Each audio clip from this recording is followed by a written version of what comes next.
Arkadaşlar, ben Bülent. Qashqai'yi sizlere tanıtmaya devam ediyorum. Bu videoda size Qashqai'nin az bilinen özelliklerini anlatmaya çalışacağım. Nedir bunlar? Mesela Qashqai'de Nissan Connect üzerinden akünün voltajının ne kadar kaldığını takip edebilirsiniz. Bunu göstereceğim. Daha sonra yine Nissan Connect uygulamasının bir özelliği olan keskin virajlara geldiğim zaman sizi bip sesiyle uyarması, bunu da bir videoda sizlere göstermeye çalışacağım. Sonra bir başka özelliği de mesela aktif motor freni var bu arabalarda. Virajlara girdiğinizde arabanın savrulmasını engellemek için aktif bir motor freni vardır. Onu göstermeye çalışacağım arkadaşlar size. Onu da şu ekrandan izleyebildiğinizi göstereceğim daha doğrusu. Mesela şurada şu sürüş kontrolü ekranından bunu görebilirsiniz, izleyebilirsiniz. Hangi tekerleri, hangi frenlerin yapıldığını görebilirsiniz. Bunu göstermeye çalışacağım bu videoda. Bir başka özelliği de hız sabitleyicisinin olduğunu biliyoruz zaten. Bir de hız limitörü var arkadaşlar. O ne işe yarar? Nasıl kullanılır? Onu da göstermeye çalışacağım. Bu nedir? Manuele nasıl alınır araba? Bunu göstermeye çalışacağım. Qashqai'de start stop sistemini devre dışı bırakmanın yöntemlerinden biri çalışacağım. İyi seyirler diliyorum.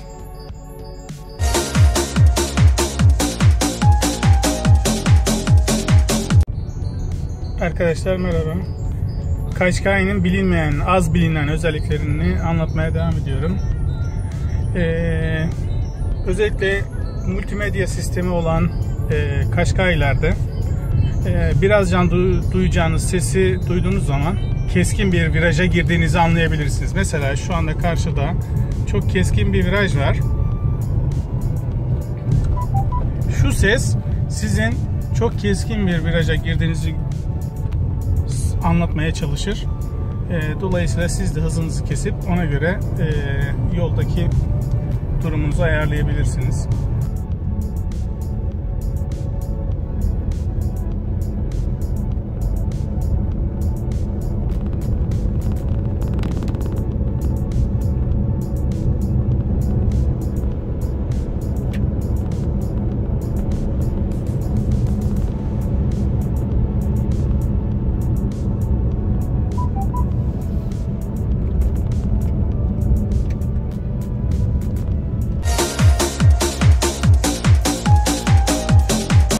Qashqai'den akü voltajını nasıl göreceğimizi gösteriyorum.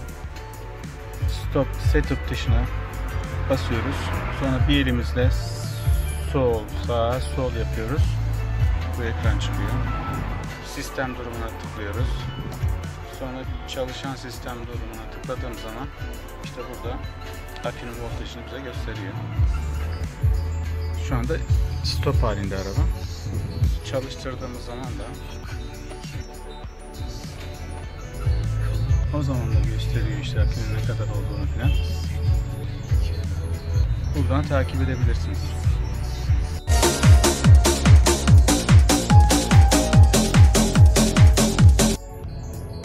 Merhaba arkadaşlar. Qashqai'nin özelliklerini anlatmaya devam ediyorum. Qashqai'nin özelliklerinden, sürüş kontrolü özelliklerinden biri de şöyle kasislerde, mesela şurada bakın, kasisten geçerken görüyorsunuz. Ben frene dokunmuyorum. Aktif motor freni yaparak daha az sarsıntıyla o kasislerden geçmemizi sağlıyor. Böylece daha konforlu bir sürüş elde etmemizi sağlıyor.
limitörü nasıl çalışıyor? O da mesela aracınızla giderken belli bir hızın üzerine çıkmak istemiyorsunuz. O zaman bu hız limitörünü kullanabilirsiniz. Diyelim ki işte arabayla hızlandınız. İşte şu anda örnek olsun diye ben mesela 50'ye kuracağım. Hemen saatte 50 km hıza geldiğimde tuşa basıyorum. Şunu aşağıya doğru çekiyorum. Şu anda 49'da 50'ye sabitledim. Ben bakın şu anda ayağım gazda değil ama gaza bassam bile 50'nin üzerine çıkmıyor araba. Bakın şu anda 50, ben şunun dibine kadar bastım gaza ama araba 50'nin üzerine çıkmıyor. Çünkü hız limitörü devrede. Bu da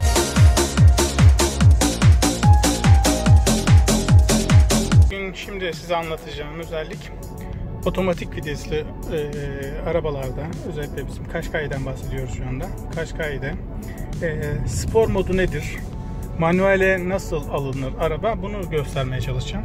Şimdi gösterge ekranına baktığınızda şu anda D yazısını görüyorsunuz. Eco yazısının üzerinde. Bu şu anda otomatik viteste olduğunu bize gösteriyor arabanın. Şimdi spor modu alabilmek için vitesimizi sol tarafa çekiyoruz. Bakın sola yasladık. Ekranda DS yazısı çıkar. Bu spor moddur. Şimdi ben gaza bastığımda yine kendisi vitesi değiştirecektir. Ben herhangi bir müdahale etmeyeceğim ama daha atak, daha seri olacaktır araba. Peki manuele nasıl alırız? Manuele almak için de arkadaşlar şöyle. Yine vitesimizi ileri doğru itersek, bakın şimdi orada 4 yazısı çıktı, gördünüz mü? Şimdi orada yani biz 4. viteste gidiyoruz şu anda. Yani manuelde nasıl 4. vitese atıp ilerlersek aynı onun gibi düşünün. Şimdi ben gaza basıyorum, ilerliyorum, hızlanıyorum. Hala 4'te. Bak şimdi ok gösterge çıktı. 4'ün yanında ok çıktı. Diyor ki ya bir üst vitese geçebilirsin artık diyor. Ben hemen vitese geliyorum, ileri tıklıyorum. Vitesi bir kere daha ileri tıkladım. Ne oldu? Şimdi 5. vitese geçti. İşte bu şekilde kullanarak manuel olarak arabayı kullanabiliriz.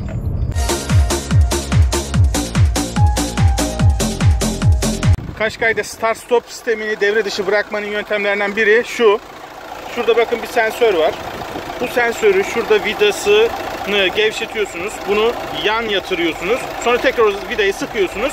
Bu sensör yan olduğu için bagaj kaputu açık algılıyor. Dolayısıyla da start stop devre dışı kalıyor arkadaşlar.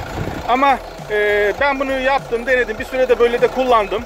Servise sorduğumda ya belki arabanın diğer çalışan sistemlerine zarar verebilir diye önermedi. O yüzden tekrar eski haline getirdim. Bu şekilde kullanıyorum. İçeriden kapatıyorum. Biliyorsunuz içeriden de kapatma düğmesi var. İçeriden kapatıyorum. O şekilde kullanıyorum arkadaşlar.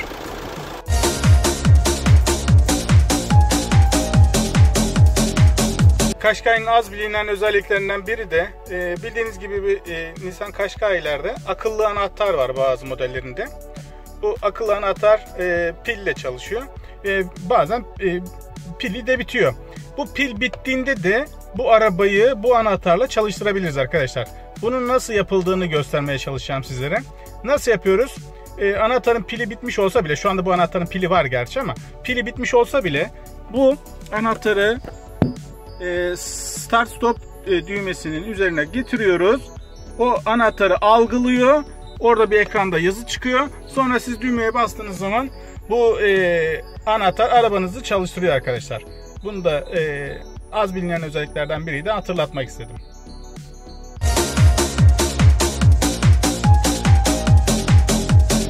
Arkadaşlar merhaba. Qashqai'nin az bilinen özelliklerinden biri de sileceklerimizi yarım pozisyonda, yarım kalkmış bir pozisyonda durdurabiliyoruz. Nasıl yapıyoruz bunu? İlk önce bakın sinyal kolumuzu 2 kere hızlı bir şekilde ileri itiyoruz ama şu anda olmadı. Neden? Çünkü araba stop halinde. Bunu ya çalıştıracağız ya da yarım kontak şu şekilde açtığımızda bakın şimdi sileceği kolunu 1-2 hızlı bir şekilde yaptığım silecekler şu şekilde durdu. Ne işimize yarar bu? İşte silecek lastiklerini değiştirirken bu şekilde konumlandırabiliriz. Ya da camımızı kurularken bütün camın alt taraftaki kısımlarını da kurularken silecekleri bu şekilde konumlandırarak temizliğimizi yapabiliriz. Çünkü silecekleri kaldırırken birbirine değiyor. Bazen kaportaya değiyor ve bu şekilde daha çabuk yıpranıyor. Ama bu şekilde tutarak da sileceklerimizin lastiklerini değiştirebiliyoruz arkadaşlar. Ne yapıyormuşuz? 2 kere hızlı bir şekilde şunu normale çevirelim. 1-2. Silecekler bu şekilde kalıyor. Sadece arabanın ya çalışıyor olacak ya da yarım stop halinde olacak. Teşekkürler.